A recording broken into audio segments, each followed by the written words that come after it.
Good afternoon. I'm Katy Tur. It's 11 a.m. out west and 2 p.m. in Washington, where the coronavirus is now threatening D.C. Two lawmakers are in self-quarantine after it was revealed that a person diagnosed with the virus attended the Conservative Political Action Conference last month, CPAC. Texas Senator Ted Cruz and Congressman Paul Gosar both had contact with the same coronavirus patient, and now there is a confirmed case in our nation's capital as well. A D.C. priest who attended church services with as many as 550 congregants has tested positive for coronavirus. It raises the question, we're wondering if Washington is prepared for a contagion that could potentially impact the very people in charge of running our country. Health officials say older adults are most at risk. 2/3 of the Senate is over the age of 60, and the average age of House members is nearly 60 years old. Right now, 3 men over the age of 70 are in contention for the White House. The president has no rallies in his schedule, but both Bernie Sanders and Joe Biden do. Given the risks, we're wondering how long politics as usual can be politics as usual. They have made a commitment of their life to serve publicly, and that's what they're doing. And there are just risks that people take, and there are relative risks, and each individual makes up their mind for their own safety. You're saying that from where you sit, they are putting themselves, they are taking a risk. Well, I don't know really hardly anything about the underlying conditions of these people. I'm not just talking about elderly people. I'm talking about elderly people, particularly those with underlying conditions. And though the president is not holding rallies as of now, he is still interacting with supporters. Today in Orlando, against the advice of just about every expert, he was shaking hands. If there was ever a time that you could convince people not to shake hands, this could be it. Okay, this could be it. Elbow. But you know what I did? You know what I did? I love the people of this country. You can't be a politician and shake hands. On top of that, he has repeatedly undermined the severity of the situation and said turning it into a political issue. At the CDC on Friday, he wore a Keep America Great Again hat and called the governor of hard-hit Washington state a snake. Today on Twitter, he blamed the media and Democrats for inciting panic and compared COVID-19 to the common flu. Except, as the head of the NIH pointed out, there are treatments and vaccines for the flu, and neither exist right now for COVID. Joining me now, NBC News Capitol Hill correspondent Casey Hunt, Washington Post senior national affairs correspondent Juliette Elprin, and former communications director for Kamala Harris's 2020 campaign, Lily Adams. Lily, we'll get to you in a moment. I want to start with Casey and Juliette. Casey, Capitol Hill, the CPAC attendee who has confirmed a case of coronavirus had interactions with at least Ted Cruz and Paul Gosar, likely others. What is happening now on Capitol Hill to address what should seem, or what seems up till now, like something that they should have had a contingency plan for? Everyone up here, Katie, as my colleague Alex Moe and I reported overnight, the anxiety here is very much increasing. That was true even before the news that broke late last night about Ted Cruz and Congressman Gosar, but of course that added to the flame. And we actually had asked Nancy Pelosi about this last week. She has been careful to try not to take an alarmist stance and to say, that they were going to proceed. I mean, there is obviously an imperative from leaders to try to project calm urgency in the face of a crisis. But the reality is that our Congress has a set of unique vulnerabilities. I mean, you can see some of it walking behind me as I do these live shots every day. This is a public building. And of course, during normal times, that's very important for our democracy. But the reality is when we're dealing with a situation like this one, what that means is that tourists, between 3 and 5 million a year, are coming from all over the world, and they are walking through these hallways. They are, using the restrooms and facilities and touching the same doorknobs, and that is a very difficult situation to control. The office buildings are actually open basically to the general public. You have to walk through a magnetometer the same way that you would to try to go on an airplane, but beyond that, anyone is allowed inside. So those might be some of the frontline measures that they might initially try and implement. We are waiting for a leadership meeting that's going to happen later on today. This is what we call a fly-in day here in Congress, where members return from their home districts. But of course, beyond the public and the tourists and others, the unpredictability here, there are also questions of what members of Congress themselves are coming into contact with. And that, of course, is those CPAC concerns. Members are, of course, at home. Maybe they're dealing with the crisis in their own home state or home district. Have they come into contact with anyone? What has their staff been doing? You can see how this could very quickly become something that could spiral out of control. And Katie, yeah.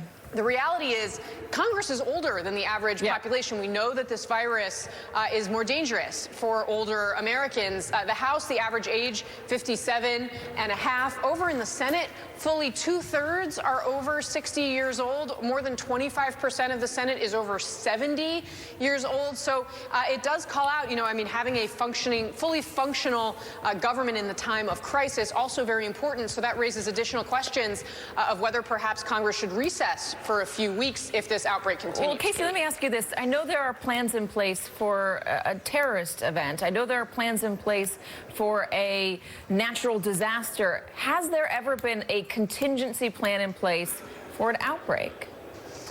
Well, Katie, they do have all sorts of plans for these. I'll have to put that question directly to the physician's office. We know that they had at least met with the top leaders last week, and there was a suggestion that there was at least the outline of a plan. I mean, none of us have gotten the sense that no one has any idea what to do in the event of this. Back in 1918, which was perhaps our most recent example of something like this during the flu pandemic. Obviously, our medical system was incredibly different, but they did shut down the public galleries in the Senate during that. So there's some very old blueprints, at least, and everyone there are gas masks stationed every which place all around here. That, of course, as you point out, is terrorist related. But the infrastructure is here to deal with something major. I think this one really intersects with politics in a really complicated way, and I think that's having an impact. Juliet, what about the president? What are the concerns for his health and those that he may have come into contact with? Well, I think that the real concern is, as you had alluded to, it's this idea that he continues to shake hands and want to interact with people on this personal level at a time when public health experts are emphasizing the importance of social distancing. And so whether or not, in terms of his appearance at CPAC, as you alluded to, yes, he shook hands with someone who shook hands with the individual who has come down with the coronavirus, but it's less a question that they are worried about the exposure at that one point. It's more the question of both going forward, to what extent, could he be exposed, as he has a strong desire to travel the country, to participate in rallies and interact physically with Americans. Juliet, what about the politics of this? There's a lot of criticism that the president is turning this into a political issue. He's wearing the Keep America Great Again hat at the CDC. He's calling Governor Inslee a snake. He's tweeting blame that it's the Democrats and the media. He is, again, not shaking or not taking the precaution of not shaking hands. He's turning this into an issue that he's projecting is not a big deal. He's comparing it to the flu, but as his own health officials have pointed out, the flu is much easier to contain and to treat than this is. Right. There's no question that the president's messaging on this outbreak is different from those coming from top public health officials. And while in many instances he has ultimately accepted the recommendations of top officials working in our public health arena, in terms of he continues to de-emphasize many issues in for exactly what you're saying about. He's been pretty explicit that he's invested in the numbers of cases being kept down at a time when public health officials are arguing that you need as much testing as possible in order to get a sense of where the coronavirus, the COVID-19 is spreading. And so time and time again, we're certainly seeing different messages coming from the President of the United States and different behaviors being exhibited compared to what's being advocated by even his own public health appointees. There are the politics of what could end up being a pandemic, and then there's also the election aspects of trying to primary in the middle of something like this. Lily Adams, you've worked for both Kamala Harris and Hillary Clinton. There's been a lot of criticism around the president holding Make America or Keep America Great Again rallies for his re-election bid. At the same time, Bernie Sanders and Joe Biden are still holding these events. Bernie Sanders had thousands of people just the other day in, I believe it was Michigan. If you were working on one of these campaigns, what is the conversation that's being had behind the scenes about whether or not it is practical, whether or not it is safe, whether or not it is just good messaging to continue holding political rallies? Well, I think if I was working on a campaign right now, what you'd want to be doing is listening and talking to public health experts every single day, multiple times a day probably, because I think this story continues to, develop over time. We tend to learn more about it over time. But also, if I was on a normal campaign and this was a normal atmosphere, we would be looking to the White House, to the top leadership in our government for some kind of guidance. When there are national crises, normally you have a president who the American people have a baseline level of trust in, not a president who is saying that things are hoaxes when they're not, when members of Congress are having to quarantine themselves. So that's what's making this completely different, is that you have a president that is treating this like a joke, like something that he can tweet away. And so there's just a complete leadership vacuum at the top levels of our government, which I think is just leaving this in the hands of campaigns to try to make the best decisions they can on their own. What circumstances need to take place? What sort of recommendations need to happen for political rallies to end, in your estimation, Lily Adams, at least for a short period of time? I mean, look, thank God I'm not the public health experts that's giving people advice, but I think, if it gets to a point where there's universal sort of recommendations that you start shutting down, large sports events, things like that, then I think you have to take that into consideration. Right now, that really hasn't happened around the country. You've seen a lot of conferences canceled, but not, everyday sporting events, things like that.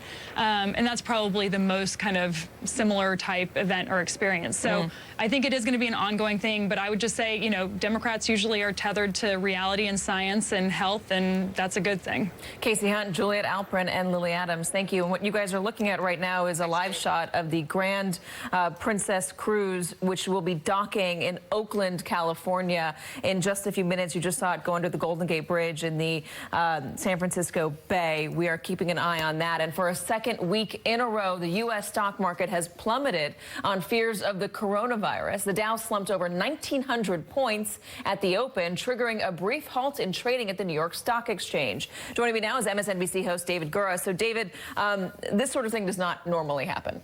No, there's a slow movingness to this. You look at the futures indicating where the market was going to open this morning. We were aware of the fact that there was a lot of anxiety among investors and we were going to see some pretty significant drops. But when you look across assets, when you look at stocks and oil and bonds, the precipitousness of these drops and the speed with which it happened is pretty extraordinary here. And again, it is happening across all kinds of classes, and it's affected not only by this coronavirus, but other global externalities as well. It's being likened to the circumstances surrounding the start of the Great Recession. Yeah. We're looking back to important dates. 2008, of course, the Great Recession. 2010, when we had a flash crash as well. And some of the things that we saw implemented today, including the circuit breaker that stopped trading just 5 minutes into trading today, is something that was re-engineered after 2008, into 2010, 2013, to prevent this sort of thing from happening. So there is a resonance to that. There are things that remind us of what happened then. The economy largely is stronger than it was then. As I say, regulators are taking a closer look at the way things proceed now that they weren't doing back then in 2008. The president has tweeted about this. Obviously, he pays a lot of close attention to the stock market, and he does that because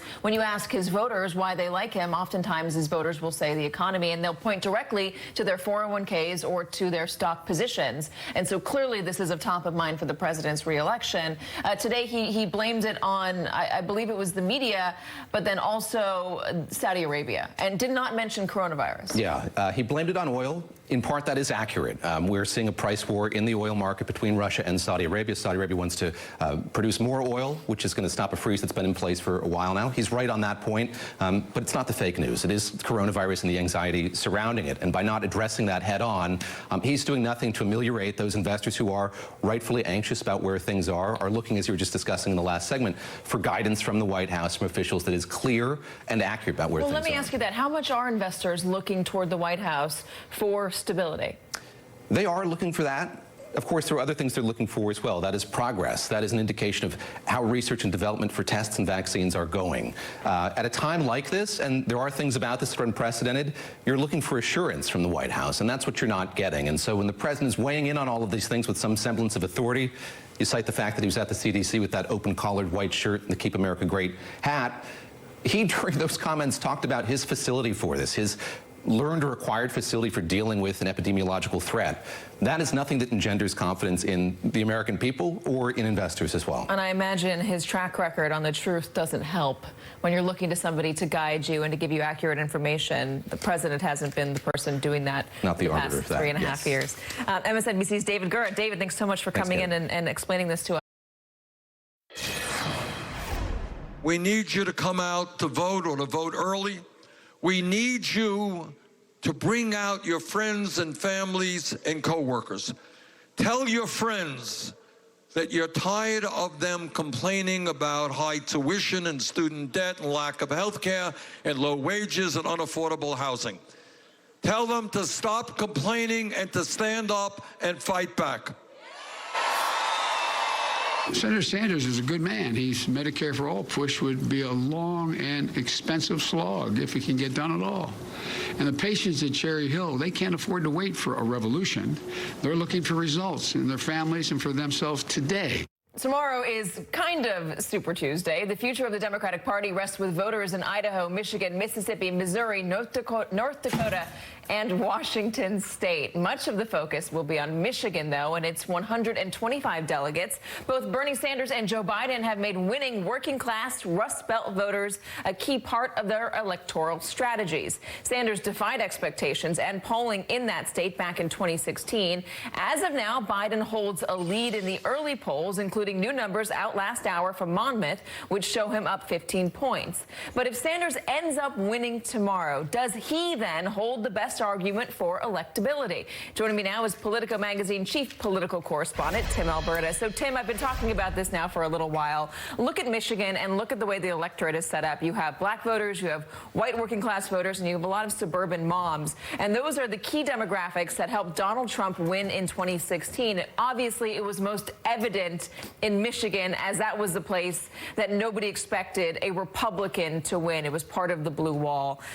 Bernie Sanders had been making the argument in 2016 that he would have beat Donald Trump because look what he did in Michigan against Hillary Clinton. Hillary Clinton never went to Michigan. You're arguing, though, that maybe that's not the right comparison to make for 2020. Let me read a part of your piece.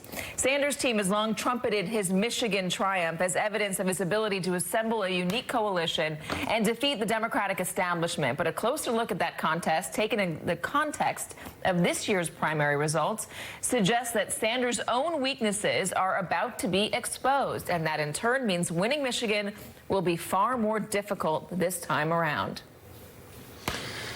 Well, thanks for the plug, Katie. Yeah, you know, look, I think a couple of things have to be emphasized here. Number one, you know, the 2016 Democratic primary was much more about the weaknesses of Hillary Clinton than about the strengths of Bernie Sanders. And you're right with what you said a minute ago, that, you know, when you extrapolate out from what we saw in those primaries, both on the Democratic side and on the Republican side in 2016, in fact, if you were to take a map of the results from the Democratic primary that year and the Republican primary in Michigan and overlay them onto what happened in November, Katie, it's pretty eerie. I mean, it was almost a precise foreshadowing, not only in terms of parts of the state where Hillary Clinton struggled and Donald Trump really thrived, but also turnout. Hillary Clinton so badly underperformed among African Americans in the Detroit area, in Flint, in Lansing, in Saginaw, in Grand Rapids. When you look at those demographic groups specifically, Katie, it's worth noting that in that primary against Bernie Sanders in 2016, Bernie Sanders lost by 40 points among African Americans in that primary, but he still won the state, which is really incredible if you think about it. And you ask, how did that happen? It's because black people didn't vote. So Joe Biden has the chance tomorrow to show not only his own strengths by coming here and turning out a much higher proportion of the African-American vote, but also Bernie Sanders' own weakness. Well, I don't want to surmise that because Joe Biden did really well in the South with the black vote, that he's going to do really well wherever the black vote is. What does his support look like in Michigan right now? And what does Bernie Sanders' support look like in Michigan right now? You know, so it should be noted here, Katie, that Bernie Sanders in Michigan and really across the Midwest has thoroughly out-organized the competition. He's got a lot of people on the ground. He's got a very good infrastructure, a very good ground game, a lot of energy for him. And as of 10 or 11 days ago, his team certainly thought, and most Democrats I talked to here in the state thought, that that was going to be enough in competing against a really fractured Democratic field. The speed with which this consolidation around Joe Biden has occurred has suddenly given him not only sort of the wind at his back, but it has given most Democrats I've talked to here an impression that not only does he have the advantage heading into tomorrow, but he could actually run away with this thing. He could win by 15, 20, 25 points, and that is specifically because of the groups you mentioned earlier, Katie: African Americans, suburban moms, white working class voters. Donald Trump, Bernie Sanders, I should say. Bernie Sanders won white working class voters by a pretty significant margin against Hillary Clinton 4 years ago, and there's just no way that that demographic group is going to recoil from Joe Biden the way that they've recoiled from Hillary Clinton. It's just a completely different ballgame. Can he continue to blame the establishment if he loses in Michigan? He said the establishment Democrats have, he said they pressured Amy Klobuchar, they pressured Pete Buttigieg, although Buttigieg denied it, to drop out of the race and endorse Joe Biden. Can you continue to blame the Democratic establishment if you're not winning the kind of voters that you said you were going to win? You know, he can try, but I think fewer and fewer people are going to buy it, quite frankly. And ultimately, you know, the great football coach Bill Parcells said that you are what your record says you are. And the same thing is true in presidential politics. You know, you are what the voters say you are. And if you're only winning, you know, 28, 30, 35% of votes, then that's just not going to cut it. And if Bernie Sanders in this state where he really planted his flag 4 years ago, a state that his team has repeatedly pointed to as a real strength for him, a real beachhead, if he gets blown out here tomorrow, then he doesn't have much of an argument moving forward. I know he wants to talk a lot about policy, and I commend him for that. I think we should all be talking about policy a lot, and I'm going to be interested to find out tomorrow whether or not union voters came out and supported him and what they think of Medicare for all. Because I know we won union voters in Nevada. I wonder if it's the same, it looks the same way up there in Michigan. Tim Alberta, Tim, thanks so much for joining us. We appreciate your time. The number of confirmed coronavirus cases here in the U.S. is rising. Right now, there are a total of 606 cases across 34 states and the District of Columbia. Several universities have closed campuses or initiated online-only classes. Today, New York Governor Andrew Cuomo confirmed that the head of the Port Authority of New York and New Jersey, Rick Cotton, has tested positive for coronavirus. At the same press conference, Governor Cuomo announced a new state program to make hand sanitizers for schools and prisons in an effort to combat price gouging and shortages. New York will use prison labor to produce 100,000 gallons of hand sanitizer a week. Joining me now from Albany, New York Governor Andrew Cuomo. Governor, thank you very much for joining us. Can you just give us an update on the current status of New York? Thanks, Katie. Well, we're basically where every other state is right now. We're doing everything we can to reduce the spread. It is inevitable, as you suggested, that the spread is going to continue. We understand that. Do everything you can to reduce the spread. And that's what we're doing. It's a little more complicated in a place like New York where you have that density. And then, at the same time, make sure people are getting the right information and they're not overreacting. A situation like this, Katie, you have the underlying issue, which is here is the coronavirus. You then have the public response to it and the fear and the anxiety and the hysteria that actually compounds the problem. And I don't believe the facts in this situation merit the level of anxiety that we're seeing. So we try to balance both. Well, define hysteria in your terms. Well, you know, people are very, very anxious. There's a lot of fear.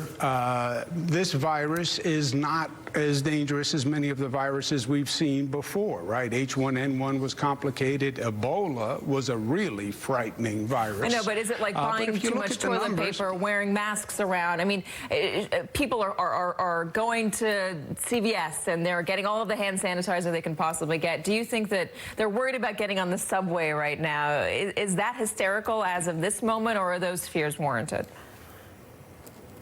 Well, I think the anxiety is unduly high. If you look at the numbers, and we have experience, we have the numbers. Johns Hopkins has been tracing the 111,000 coronavirus cases from China. So we know the mortality rate. We know who's affected. And it doesn't merit this kind of anxiety. It's not great. Certainly, we don't want to lose anyone. But it doesn't merit the hysteria. And I think part of it is they're getting conflicting messages, mixed messages, and when people get anxious, it's not a rational, intelligent response, and we need everybody to work with us. But at the same time, we're doing what we need to do to reduce the spread. Testing, testing, testing, testing. I'm pushing for more testing capacity because you want to find those people who are positive. You want to investigate down that line, isolate as many positive people as you can so you reduce the spread. Why do you want to reduce the spread? Because you want to protect the vulnerable population from this disease, which are senior citizens, people with compromised immune systems, and people with an underlying illness. Those are the people who are really at risk. Are you prioritizing healthcare workers at senior citizens facilities, healthcare workers, or any workers at places that hold the more vulnerable population? Yes. My fear as governor are the senior citizen congregate facilities, nursing homes, senior citizen living environments, et cetera. That's my personal fear as governor. As an individual, my family, I'm worried about my mother, who's an elderly person. Don't tell her I said that. She doesn't act that way. She doesn't believe she is.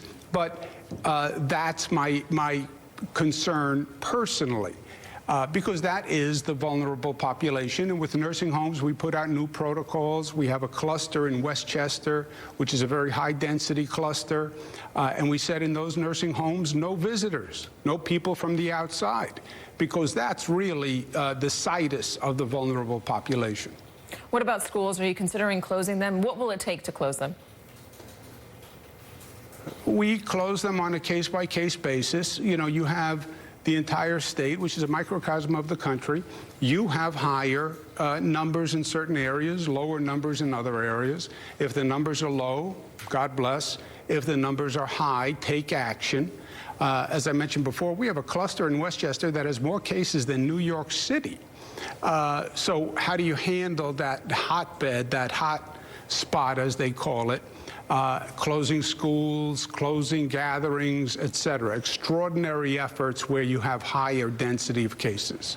New York Governor Andrew Cuomo. Governor, thanks so much for coming on and lending us your time. We appreciate it. Thanks.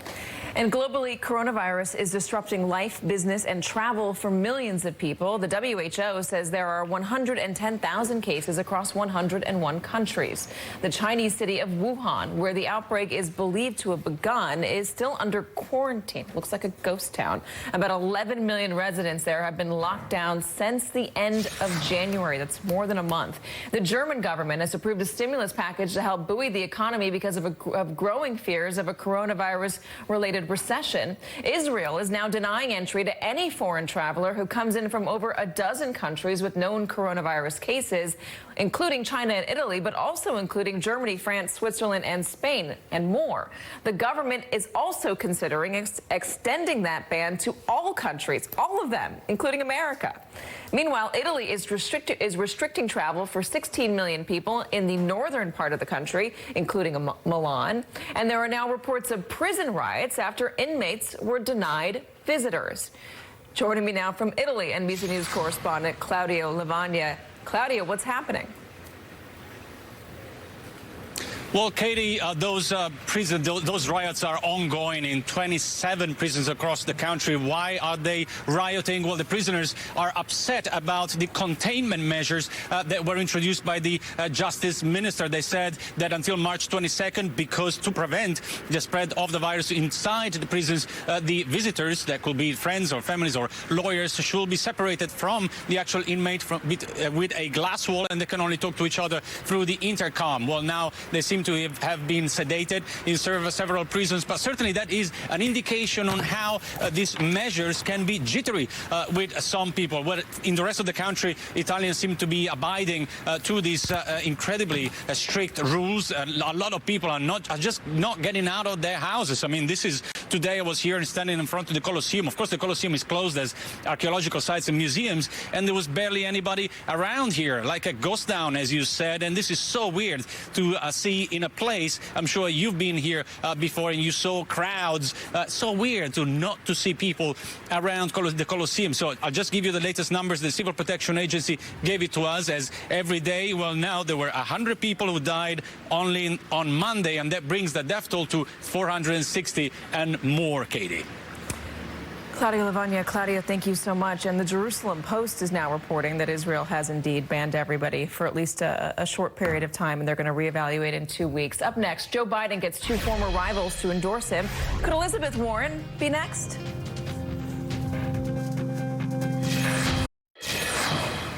More former 2020 candidates are lining up behind Joe Biden. Senators Cory Booker and Kamala Harris, who both had contentious debate moments with the vice president, are campaigning with him today in Michigan. Over the weekend, Bernie Sanders claimed the establishment is joining forces to stop him. The establishment put a great deal of pressure on Pete Buttigieg, on Amy Klobuchar, who ran really aggressive campaigns. If they had not withdrawn from the race before Super Tuesday, which is kind of a surprise to a lot of people, I suspect we would have won in Minnesota, we would have won in Maine, we would have won in Massachusetts. The turnout may have been a little bit different. Joining me now, WBUR senior Washington News correspondent Kimberly Atkins and New York Times political reporter Katie Glick. Ladies, welcome. Kimberly, so both Cory Booker and Kamala Harris had fiery moments with Joe Biden during the debates. What prompted these endorsements? Look, if you look at their campaigns, they ran, a little bit to the right of some of the more progressive candidates, certainly to the right of Bernie Sanders. And so it seems that they were more naturally aligned to back Joe Biden at this point in the campaign. There was a lot of consternation, I remember, during those moments about the Democrats being able to unite at this point. And I thought at the time, that's what primaries are for, to people to try to distinguish themselves on the debate stage and on the campaign trail. But right now, certainly since South Carolina, it seems clear that the voters are indicating that they are ready to begin rallying behind a candidate, and that candidate is Joe Biden. And it seems that a lot of the other candidates are following suit after it became clear that they themselves did not have a path to the nomination, particularly with Buttigieg and Klobuchar. It was interesting, though, that Senator Harris waited until after Elizabeth Warren was out of the race and before she gave her endorsement. I think that only serves to more it underscores the fact that Democrats now are trying to look forward and unite behind the winner of the primary so that they can be strong going into the general. So as to not tear apart the Democratic Party, Katie, the argument between these two candidates has been described as a restoration versus a revolution. And what we are seeing now is that those who are currently serving in Congress are leaning more toward a restoration over a revolution. Is that signaling to the American public that things were fine before? They don't need to get that much better? Well, taking a step back, what it seems to suggest about where many in the Democratic Party are right now is, less focused even on particular policy visions and more focused on, okay, how do we come together and start looking at taking on Donald Trump? And certainly not every Democrat is there by any means, and lots of Democrats are, of course, excited about, the very bold and progressive policy visions put forth by someone like Bernie Sanders. But it has been really remarkable to see just how quickly Joe Biden has been able to consolidate a really really a significant, notable chunk of the Democratic Party, and certainly a number of Democratic Party leaders in really the course of the last week. In fact, it was just a week ago that we saw Amy Klobuchar and Pete Buttigieg and Beto O'Rourke all in the span of hours come out and endorse him. We haven't seen anything from Elizabeth Warren yet. And she has emerged as one of the most coveted in potential future endorsers by both Joe Biden and Bernie Sanders. Both of them have reached out to her. You know, we've seen some of their allies reach out to some of her allies. And you could see the case for her going either way, or for perhaps waiting it out a little bit. There are also blind items, Kimberly, suggesting that she could be up for Treasury Secretary in a Biden administration, at least. Yes, I saw that too. Look, it's clear from everyone that I've spoken to within the Democratic Party that Elizabeth Warren has a big role to play here, something that's beyond just being an endorser, giving a nod, and falling on the sidelines. She has enormous popularity within the party, and she certainly will probably talk to both of these candidates and get a sense as to how they would, their policies might move for her endorsement. So don't expect her to go away anytime soon. Kimberly Atkins, Katie Glick, thank you guys. I'm sorry, thank you ladies very much. And Joe Biden will join Lawrence O'Donnell tonight. That is 10 p.m. Eastern, right here on MSNBC. Don't miss it. A cruise ship that's been idling off the coast of California for 6 days will finally dock later today. Among the thousands on board, 21 have tested positive for coronavirus. Joining me now from Oakland, California, NBC News correspondent Aaron McLaughlin. Also with me, New York Times reporter Matt Apuzzo, who just wrote about how failures aboard another cruise ship, the Diamond Princess, likely led to an outbreak that infected more than 700 people. Aaron, first to you, what's going to happen with this cruise ship? What happens to those patients? I'm sorry, those passengers. Hey, Katie. Well, what we're watching right now is really an incredible moment for the over 3,500 people aboard the Grand Princess who've been living in limbo since Wednesday. Let me just step out of the shot and show you as the Grand Princess comes to port here in Oakland, slowly making its way. We watched it as it passed under the Bay Bridge. Passenger Chris Hall, who's currently on board the ship with his wife, sent me a video as the Grand Princess crossed under the Golden Gate Bridge. You could hear the passengers out cheering. This is the moment that they have been waiting for. They are one step closer to home. The closer they get to this port, the more certainty they have.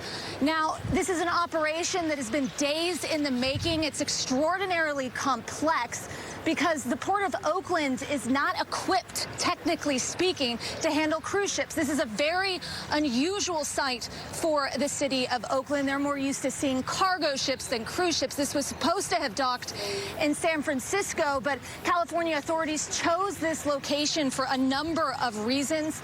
They chose it because of its proximity to the Oakland airport, its proximity to the Travis Air Force Base, as well as their ability to establish a security perimeter around the ship to be able to get these people safely off. Now, in terms of the order in which these passengers will disembark, authorities say that the ill, those who are symptomatic of the coronavirus will disembark first as a matter of priority, followed by a group of Californians, over 960 Californians on board the cruise ship right now, and then everyone else. It's an operation that's expected to take 2 to 3 days, Katie. Matt, you've been writing about what happened at the Diamond cruise ship. Being on a cruise, you're in something of a no man's land in terms of governmental authority and protocol. Talk to me about what happened on that ship and how that led to more and more people getting the disease and some even dying. Ma'am? Yeah, Katie, you're absolutely right. The Diamond Princess, which of course was that cruise ship that was quarantined in Japan, really became a petri dish.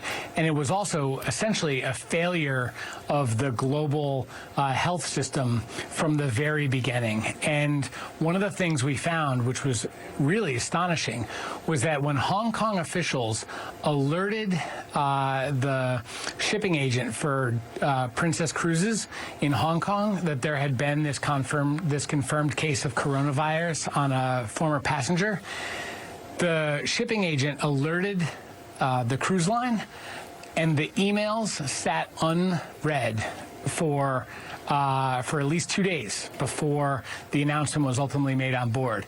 And during that time, passengers continued to dance and dine and mingle while the virus was on board. And then after that, there was just a series of failures that continued all the way through. It was a remarkable breakdown of the protocols. Matt, and how does that extend to other cruise ships that might still be at sea right now?